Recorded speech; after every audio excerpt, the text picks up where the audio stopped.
तो इससे पिछले वाली क्लास में यहां तक कंप्लीट हो गया था और आज की इस क्लास में करते हैं इसके आगे का भाग। यहां पे देखो, आज की क्लास का पहला क्वेश्चन है, समांतर क्रम में संयोजित 10 ओम और 40 ओम के दो प्रतिरोधों का निविल प्रतिरोध। निविल प्रतिरोध का मतलब क्या होता है? नेट रेजिस्टेंस, ठीक है, कितना होगा। अब यहां पे नेट रेजिस्टेंस का मतलब क्या होता है? कुल प्रतिरोध, ठीक है। कुल प्रतिरोध की बात करें तो इसमें क्या निकालना है? आरटी निकालना है। क्या निकालना हमें? RT, net resistance. अब समांतर क्रम देखो, क्रम कौन सा है? संयोजन, तो समांतर क्रम। अब यहां पे 10 ओम और दूसरा है 40 ओम, ठीक है। कितने प्रतिरोध है? दो। अब दो प्रतिरोध को ज्ञात करने का सूत्र क्या होता है? तो आर टी बराबर क्या होता है? R1 गुणा क्या होता है? R2 बटा R1 प्लस R2, ठीक है। जहां पे दो प्रतिरोधों को सोल्व किया जाता है तो इस सूत्र को काम में लिया जाता है, ठीक है। अब ज्ञात क्या करना है हमें? R T. तो आर टी बराबर R1 का मान कितना है? तो 10। कितना है? 10। उसके बाद में गुणा R2 का मान कितना लिखूंगा? 40 बटे बटा में क्या लिखूंगा? 10 प्लस और यहां पे 40, ठीक है। जैसे सूत्र था वैसे हमने ये संख्या जमाई है, ठीक है। ऊपर वाली संख्या को क्या करना है? गुणा करना है। तो ऊपर वाली संख्या को गुणा करोगे तो कितना आएगा? 400। कितना आएगा? 400 आएगा। बटे में नीचे वाली संख्या को क्या करना है? प्लस करना है। तो यहां पे कितना होगा? 50। कितना होगा? 50 होगा, ठीक है। अब यहां से एक जीरो से एक जीरो कर दो कैंसिल, तो बताओ बराबर में क्या आएगा? तो बराबर में आ जाएगा अपने पास में 8। 8 क्या आएगा? 8 ओम, ठीक है। 8 ओम जो है कौन से ऑप्शन में है? तो हमारे सी ऑप्शन में है। करेक्ट आंसर कौन सा हो जाएगा? सी, ठीक है। तो नेट रेजिस्टेंस कितना आया? 8 ओम। क्लियर है? अगला क्वेश्चन करते हैं। अगला क्वेश्चन है, एल यानी लंबाई, आर यानी त्रिज्या और यह है रो यानी प्रतिरोधकता वाले एक तार का प्रतिरोध क्या होगा, ठीक है। अब इसमें हमें क्या बताना है भाई? फॉर्मूला बताना है। क्या बताना है? फॉर्मूला। अब देखो यहां पे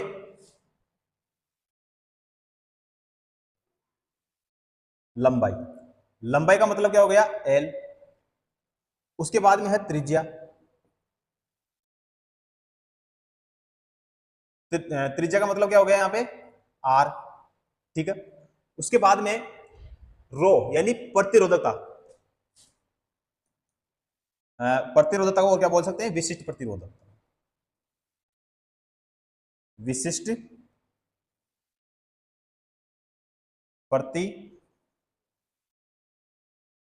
प्रतिरोधकता, ठीक है। प्रतिरोधकता को और क्या बोल सकते हैं? विशिष्ट प्रतिरोधकता, ठीक है। तो इसका मतलब क्या हो गया? रो, ठीक है। तो विशिष्ट प्रतिरोधकता वाले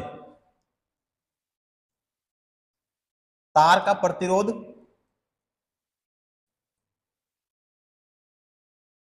उसकी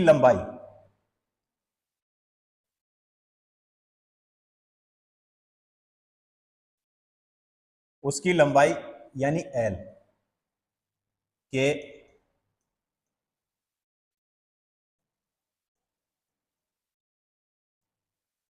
समानुपाती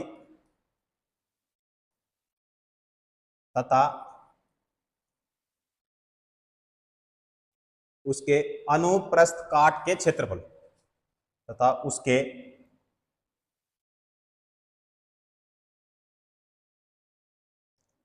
अनुप्रस्थ काट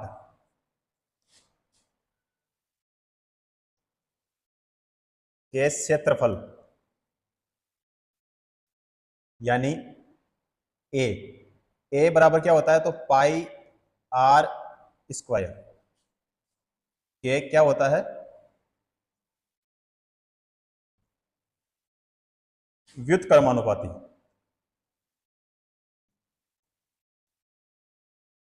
क्या होता है, व्युत्क्रमानुपाती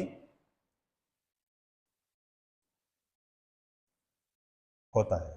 ठीक है, तो यहां पे जो फॉर्मूला बनेगा वो R समानुपाती L बटा क्या होता है, पाई R स्क्वायर। ठीक है, या R बराबर रो इंटू L बटा क्या होता है, पाई R स्क्वायर। ठीक है, तो बताओ ये वाला फॉर्मूला कौन से ऑप्शन में है, हमारे ए ऑप्शन में है भाई। कौन से ऑप्शन में है, ए ऑप्शन में है। तो हमारा कौन सा ऑप्शन सही हो जाएगा, ए ऑप्शन सही हो जाएगा। क्लियर है। अगला क्वेश्चन करते हैं। अगला क्वेश्चन देखो, किसी पदार्थ की प्रतिरोधकता किस पर निर्भर करती है, किसी पदार्थ की प्रतिरोधकता किस पर निर्भर करती है। तो ए ऑप्शन है मोटाई, बी ऑप्शन है लंबाई, सी ऑप्शन है दाब और डी ऑप्शन है तापमान। कौन सा हो जाएगा, तापमान। किसी पदार्थ की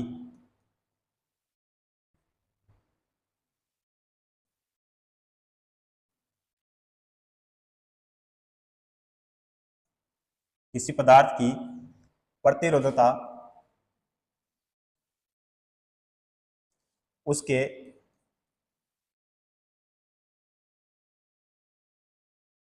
तापमान पर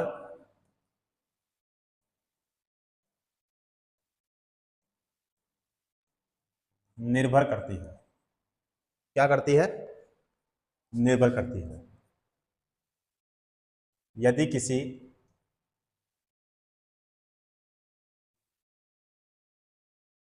पदार्थ का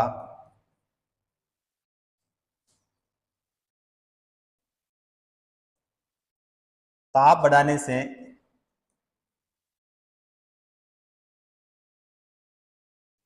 उसकी प्रतिरोधकता उसकी प्रतिरोधकता क्या होती है भाई, बढ़ जाती है।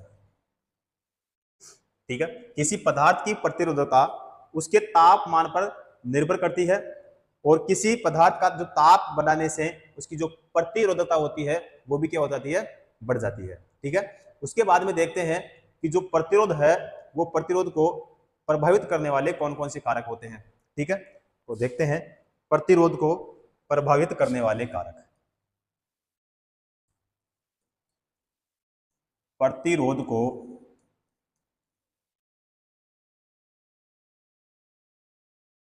प्रभावित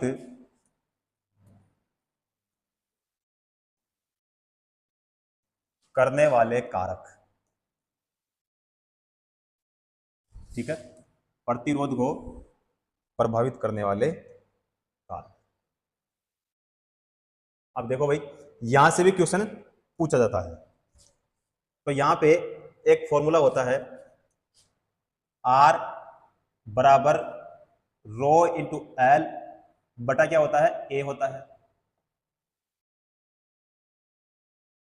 ठीक है, अब यहां पे R का मतलब क्या होता है, रेजिस्टेंस।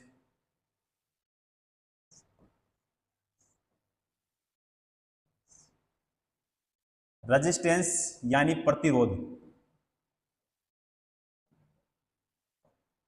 रेजिस्टेंस यानी प्रतिरोध। इस प्रतिरोध का मात्रक क्या होता है,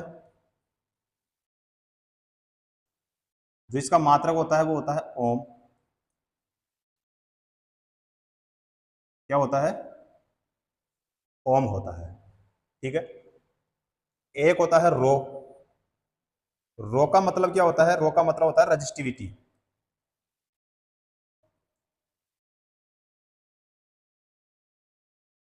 रजिस्टिविटी, रजिस्टिविटी का मतलब होता है प्रतिरोधकता।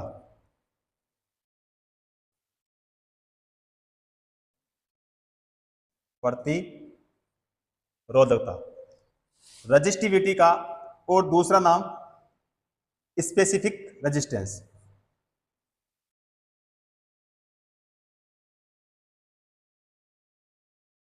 स्पेसिफिक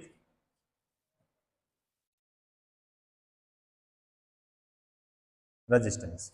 ठीक है, स्पेसिफिक रेजिस्टेंस का मतलब क्या होता है? तो इसका जो मतलब होता है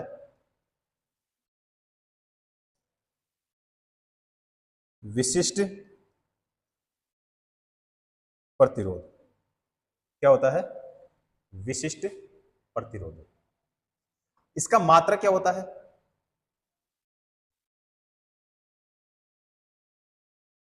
इसका जो मात्रक होता है वो ओम मीटर। क्या होता है? Ohm into metre. ठीक है, उसके बाद में एक होता है जी। जी का मतलब क्या होता है? कंडक्टेंस।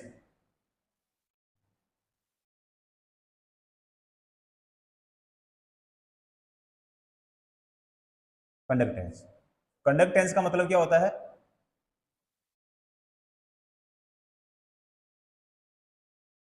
चालकत्व। क्या होता है? चालकत्व। तो जी बराबर 1 बटा क्या होता है? आर। ठीक है, तो यहां से 1 बटा क्या होगा? ओम, या इसको ऐसे भी लिख सकते हैं। ठीक है, या जो चालकता होता है, चालकत्व जो होता है, इसका मात्रक क्या होता है? तो महो भी होता है या सीमेंस। एक होता है सिग्मा, इसका मतलब होता है कंडक्टिविटी।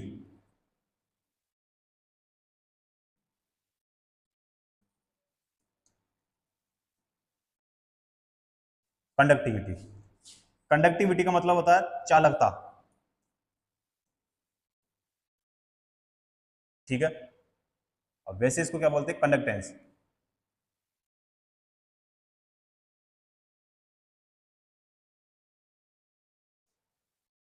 उसके बाद में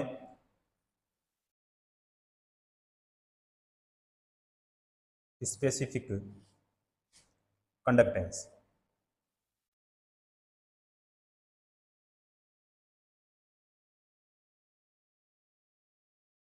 कंडक्टेंस, ठीक है, विशिष्ट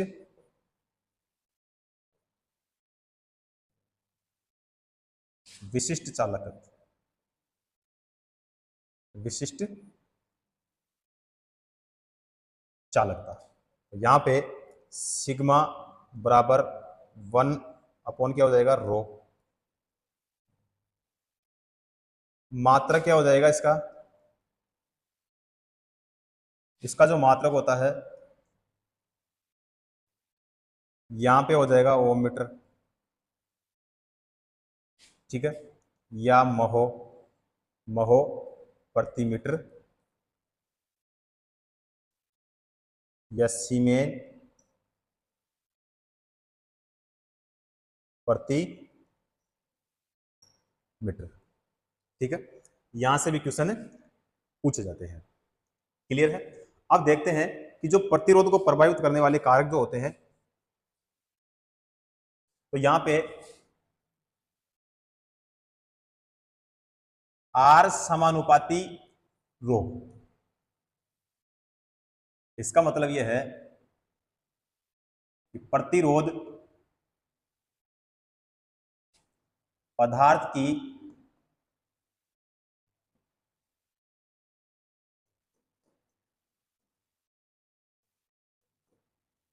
प्रतिरोध पदार्थ की प्रकृति पर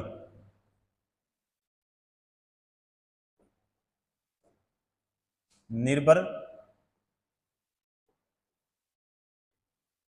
करता है। ठीक है, प्रतिरोध पदार्थ की प्रकृति पर निर्भर करता है। अब यहां पे सबसे पहले है तांबा। क्या है? तांबा। तो तांबा की प्रतिरोधकता क्या होती है? तो तांबे की जो प्रतिरोधकता होती है 1.72 गुणा 10 की घात माइनस का 8 ओम मीटर होता है। ठीक है, उसके बाद में चांदी की प्रतिरोधकता, चांदी की प्रतिरोधकता यहां पे हो जाएगा Ag। तो यहां पे 1.59, 10 की पावर माइनस का कितना हो जाएगा 8 ओम मीटर। ये किसकी होती है? चांदी की होती है। और सबसे कम प्रतिरोधकता भी किसकी होती है? चांदी की होती है। किसकी होती है? चांदी की होती है। सबसे कम प्रतिरोधकता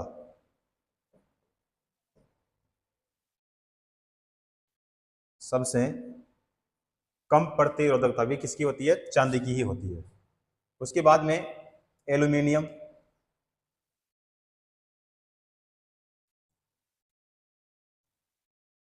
है ना, यहां से भी क्वेश्चन पूछे जाते हैं भैया ना प्रतिरोधकता से। तो एल्यूमिनियम की कितनी होती है?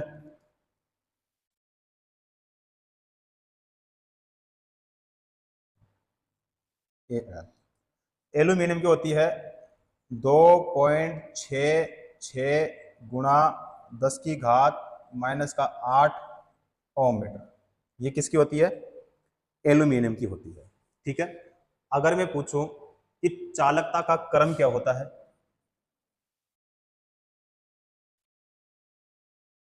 तो चालकता का जो क्रम होता है बताओ सबसे पहले क्या आएगा? तो सबसे पहले सबसे अच्छी चालकता किसकी होती है? चांदी की। उसके बाद में किसकी होती है? तांबे की। किसकी होती है? तांबा की। उसके बाद में किसकी होती है? सोने की होती है। किसकी होती है? सोना की। और उसके बाद में किसकी होती है? एल्यूमिनियम की।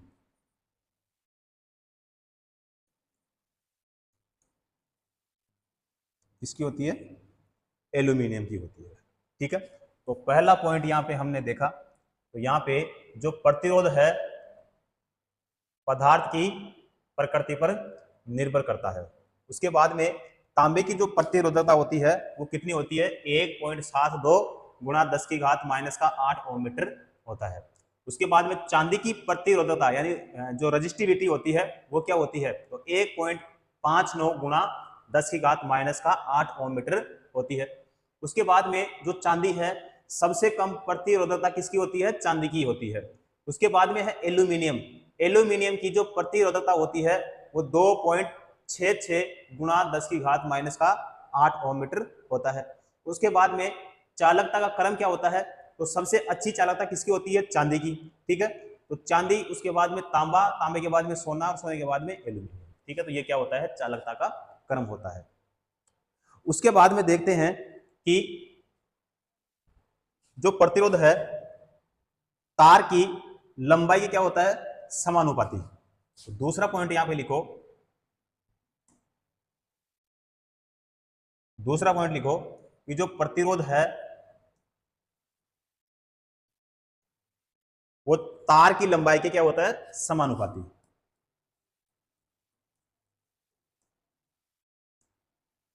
प्रतिरोध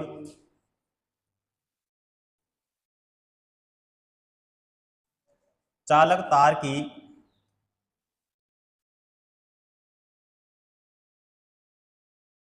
लंबाई के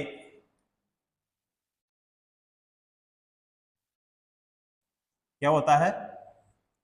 समानुपाती होता है। क्या होता है? समानुपाती होता है।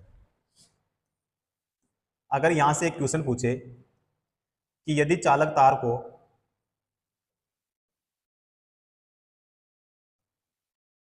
चालक तार को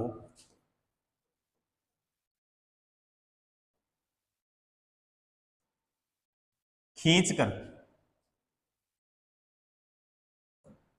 खींचकर लंबाई को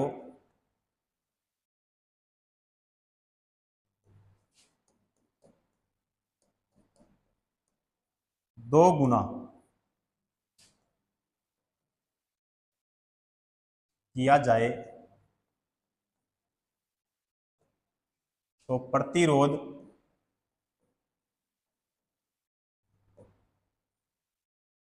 क्या होगा?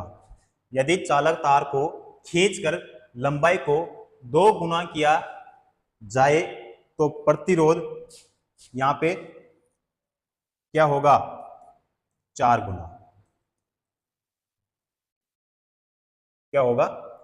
4 गुना हो जाएगा। क्वेश्चन अगर पूछे आपको कि यदि चालक तार की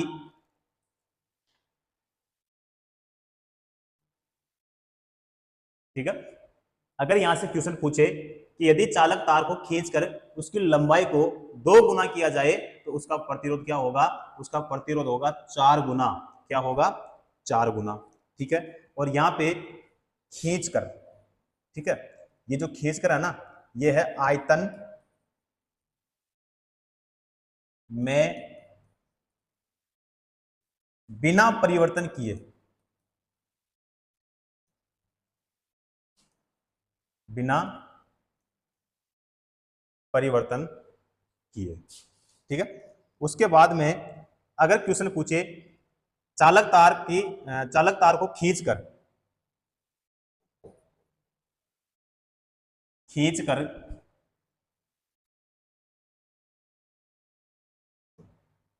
लंबाई को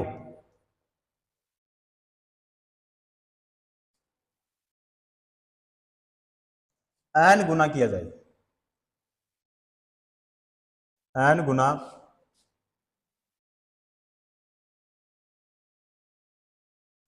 कर दिया जाए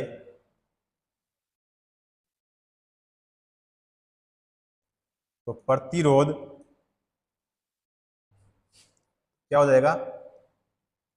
n स्क्वायर गुना हो जाएगा।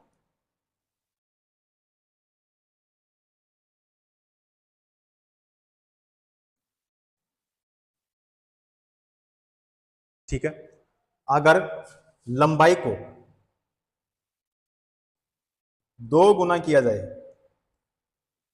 तो प्रतिरोध क्या होगा? तो प्रतिरोध भी कितना होगा? 2 गुना, है ना। लंबाई को अगर 2 गुना किया जाए, ठीक है, देखो यहां पे ये जो पॉइंट है ना, इसको देखो, यहां पे है चालक तार को खींचकर, है ना, यहां पे क्या है? खींचकर लंबाई को 2 गुना किया जाए तो उसका जो प्रतिरोध होगा वो कितना होगा? 4 गुना। ठीक है, और यहां पे है अगर चालक तार की लंबाई को 2 गुना किया जाए, ठीक है, यहां पे तो क्या था? खींचकर, लेकिन यहां पे है सिंपली, यदि चालक तार की लंबाई को 2 गुना किया जाए तो उसका प्रतिरोध क्या होगा? प्रतिरोध हो जाएगा उसका 2 गुना। ठीक है, अब यहां से चालक तार की लंबाई को अगर n गुना किया जाए, n गुना किया जाए तो प्रतिरोध भी क्या हो जाएगा? n गुना, प्रतिरोध भी क्या हो जाएगा? n गुना हो जाएगा। ठीक है, तो यहां से भाई कभी कभार क्वेश्चन पूछ लिया जाता है। ठीक है, उसके बाद में देखते हैं तीसरा पॉइंट। तीसरा पॉइंट है R समानुपाती 1 अपॉन क्या हो जाएगा यहां पे? A। इसका मतलब यह है कि प्रतिरोध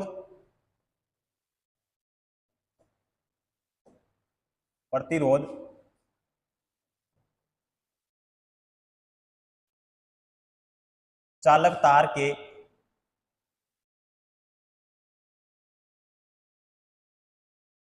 अनुप्रस्थ काट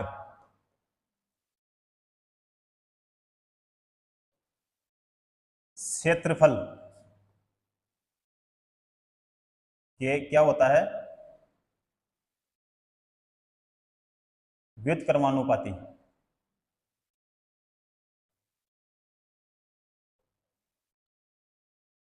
व्युत्क्रमानुपाती होता है। क्या होता है? व्युत्क्रमानुपाती होता है। ठीक है, तो यहां पे a बराबर क्या होता है? पाई r स्क्वायर। ठीक है, अब यहां पे देखो त्रिज्या, व्यास या फिर मोटाई। ठीक है, त्रिज्या, व्यास या फिर मोटाई को अगर 2 गुना किया जाए, कितना गुना? 2 गुना किया जाए तो अनुप्रस्थ काट क्षेत्रफल यानी एरिया क्या होगा, तो एरिया क्या हो जाएगा 4 गुना, क्या होगा 4 गुना। तो R समानुपाती 1/A, ठीक है। तो यहां पे R समानुपाती 1 बटा क्या हो जाएगा 4 गुना, क्या हो जाएगा 1/4 गुना, ठीक है। यहां पे देखो अगर त्रिज्या या फिर व्यास या मोटाई, ठीक है, इसको अगर 3 गुना किया जाए, कितना गुना 3 गुना, तो एरिया क्या होगा, तो एरिया हो जाएगा 9 गुना, कितना गुना होगा 9 गुना। तो R बराबर 1 बटा कितना हो जाएगा 9,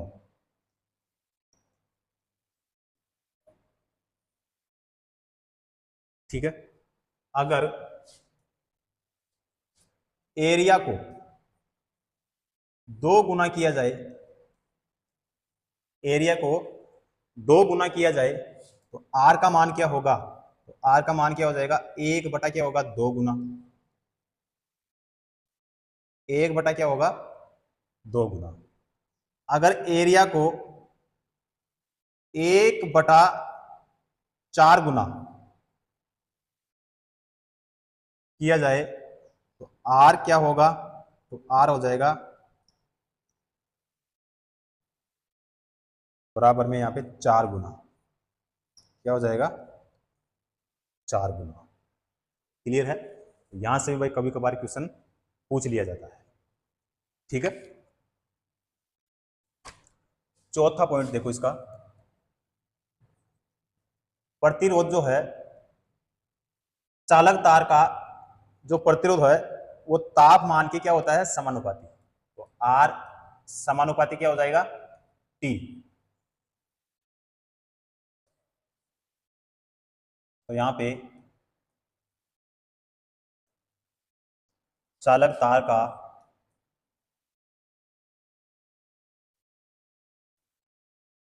प्रतिरोध तापमान के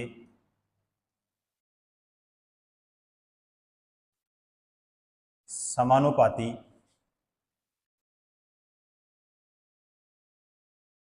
होता है, क्या होता है तापमान के समानुपाती होता है। अब ये सारी जितनी चीजें हमने देखा ये सभी क्या है भाई प्रतिरोध को प्रभावित करने वाले कारक है, ठीक है। तो हमारा क्वेश्चन क्या था, तो हमारा जो क्वेश्चन था किसी पदार्थ की प्रतिरोधकता किस पर निर्भर करती है, तो वो किस पर करती है यहाँ पे इनमें से तापमान पर, ठीक है, ठीक है। यानी किसी पदार्थ की प्रतिरोधकता उसके तापमान पर निर्भर करती है, तो किसी पदार्थ का ताप बढ़ने से उसकी प्रतिरोधकता भी क्या हो जाती है बढ़ जाती है। क्लियर है। अब करते हैं इसके आगे का क्वेश्चन। अब देखो किसी चालक का प्रतिरोध इनमें से किस पर निर्भर नहीं करता है, ठीक है। किसी चालक का प्रतिरोध इनमें से किस पर निर्भर नहीं करता है, तो अभी हमने देखा कि चालक का जो प्रतिरोध है वो किन किन पर निर्भर करता है। तो यहां पे देखो ए ऑप्शन है चालक तार की लंबाई पर, तो इस पर निर्भर करता है, ठीक है, इस पर निर्भर करता है। दूसरा है चालक तार का तापमान, तो इस पर भी निर्भर करता है। तो यहाँ पे इसमें तो हो जाएगा R समानुपाती L, ठीक है। दूसरा है चालक का तापमान, तो यहाँ पे हो जाएगा R समानुपाती T, ठीक है। उसके बाद में है चालक की अनुप्रस्थ काट, तो इसका मतलब क्या हो जाएगा R समानुपाती यहां पे हो जाएगा A, ठीक है। तो इस पर भी निर्भर करता है, इस पर भी करता है और इस पर भी करता है, ठीक है। अब डी ऑप्शन है चालक से प्रवाहित, अब डी ऑप्शन है चालक से होकर प्रवाहित होने वाली धारा, तो इस पर निर्भर नहीं करता है। तो हमारा डी ऑप्शन बिल्कुल ये गलत हो जाएगा, लेकिन इसमें पूछा क्या है, किसी चालक का प्रतिरोध इनमें से किस पर निर्भर नहीं करता है। ठीक है, तो यहाँ पे ए पॉइंट है, इस पर निर्भर करता है, इस पर करता है और इस पर करता है। किस पर निर्भर नहीं करता है? डी पर नहीं करता है। तो हमारा सही ऑप्शन कौन सा हो जाएगा? डी ऑप्शन हो जाएगा। ठीक है, क्योंकि ये क्या कर रहा है, मना कर रहा है कि किस पर निर्भर नहीं करता है, तो डी ऑप्शन पर निर्भर नहीं करता है। तो सही ऑप्शन हमारा कौन सा हो जाएगा? डी ऑप्शन हमारा बिल्कुल सही हो जाएगा। अगला क्वेश्चन करते हैं। अगला क्वेश्चन देखो, निम्नलिखित में से कौन सा कथन सत्य है? ठीक है, निम्नलिखित में से कौन सा कथन सत्य है? अब देखो भाई, यहां पे ए ऑप्शन देखो, पदार्थ का प्रतिरोध तार की त्रिज्या के अनुक्रमानुपाती होता है, तो ये नहीं होगा। बी ऑप्शन है, पदार्थ का प्रतिरोध तार की लंबाई के व्युत्क्रमानुपाती होता है, तो ये भी नहीं होगा। उसके बाद में है, तार का प्रतिरोध इसकी लंबाई के अनुक्रमानुपाती होता है, तो ये बिल्कुल सही है। ठीक है, तार का प्रतिरोध इसकी लंबाई के क्या होता है? अनुक्रमानुपाती होता है, यानी आर समानुपाती क्या होता है? एल होता है। ठीक है, तो सही ऑप्शन हमारा कौन सा हो जाएगा? सी हो जाएगा। ठीक है, तो तार का प्रतिरोध उसकी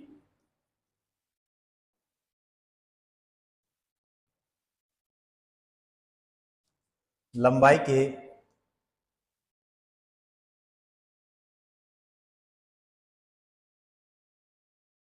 अनुक्रमानुपाती होता है तथा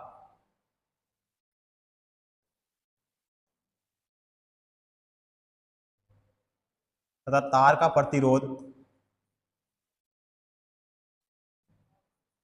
तथा तार का प्रतिरोध उसकी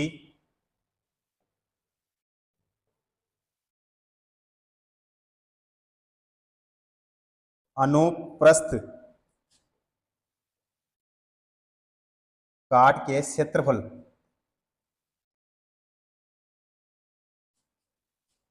के क्या होता है? व्युत्क्रमानुपाती।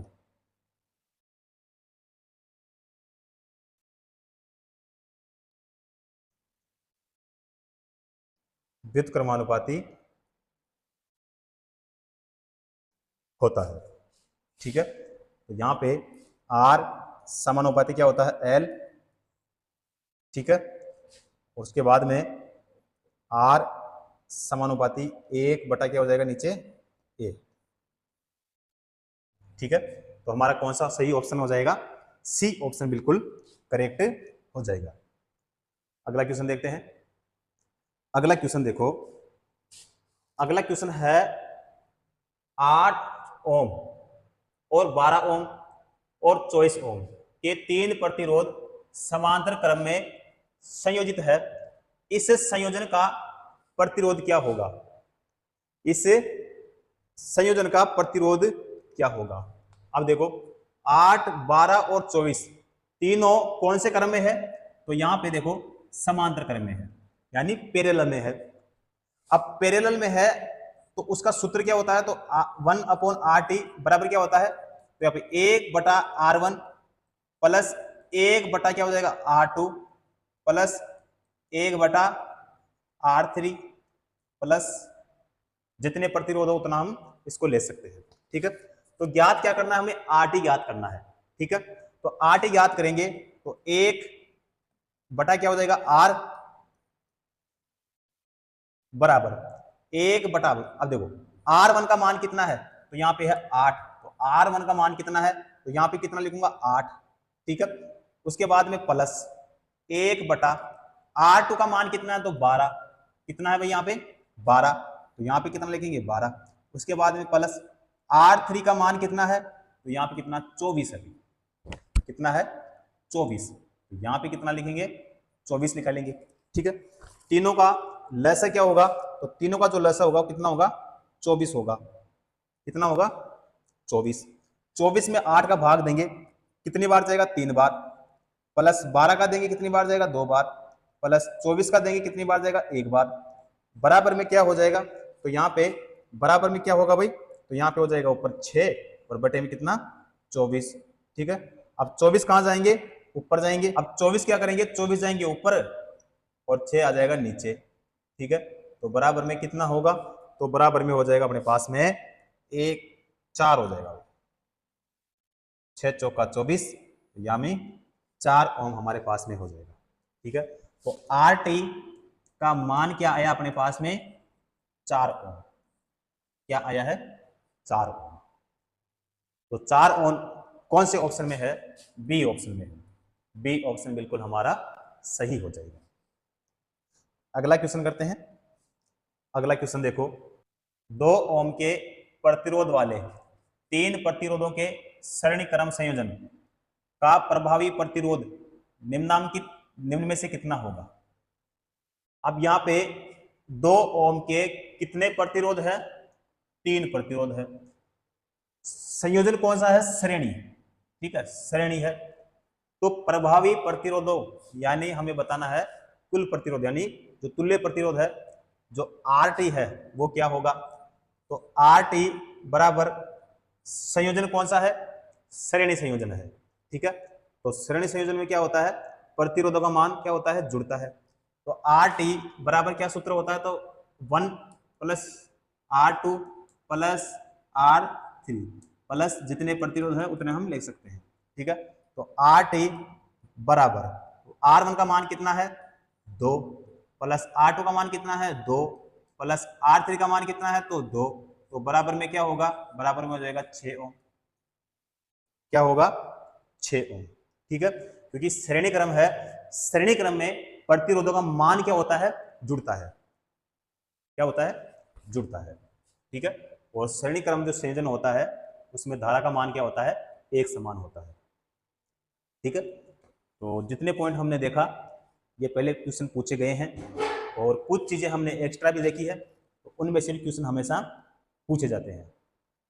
ठीक है, तो आज की जो क्लास है वो करते हैं यहीं पे समाप्त, उसके बाद में करते हैं नेक्स्ट क्लास में। ठीक है।